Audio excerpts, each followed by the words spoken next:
ఎన్నికల్లో ఇచ్చినటువంటి హామీని మహిళలకు ఉచిత బస్సు ప్రయాణాన్ని రాష్ట్ర ప్రభుత్వం నేటి నుంచి ప్రారంభించింది. మనతో పాటు మినిస్టర్ ఆనం రామనారాయణ రెడ్డి గారు ఉన్నారు. సార్, ఏదైతే మహిళలకు మీరు ఇచ్చినటువంటి వాగ్దానం ఇవాళ నెరవేర్చారు, ఏ రకంగా ఉంది సార్?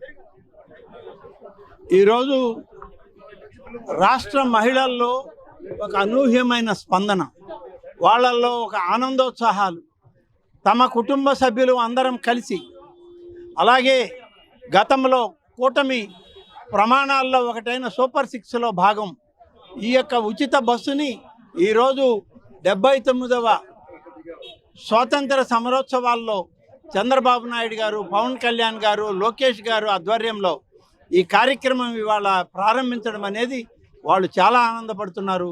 స్వాతంత్రం సిద్ధించినటువంటి 79 సంవత్సరాల తర్వాత మాకు ప్రయాణించేదానికి ఒక అవకాశం ఈ ప్రభుత్వం కల్పిస్తుంది. కాబట్టి ప్రభుత్వాధినేతలైనటువంటి చంద్రబాబు నాయుడు గారికి, లోకేష్ గారికి, పవన్ కళ్యాణ్ గారికి, నరేంద్ర మోడీ గారి ఆశీస్సులతో వాళ్ళు ప్రభుత్వాన్ని నిర్వహిస్తున్న సందర్భంలో ప్రత్యేకంగా మేము వాళ్ళకి ధన్యవాదాలు తెలియజేస్తున్నామని, అదేవిధంగా ఎంతో ఆనందోత్సాహాల్లో ఈ రాష్ట్రంలో 84% మహిళలు ఇందులో ప్రయాణించడానికి ఇప్పటికే అంచనాలు ఉన్నాయి. ఆ విధంగా చేసే కార్యక్రమాలని ప్రభుత్వం అన్ని చర్యలు తీసుకుంటుంది.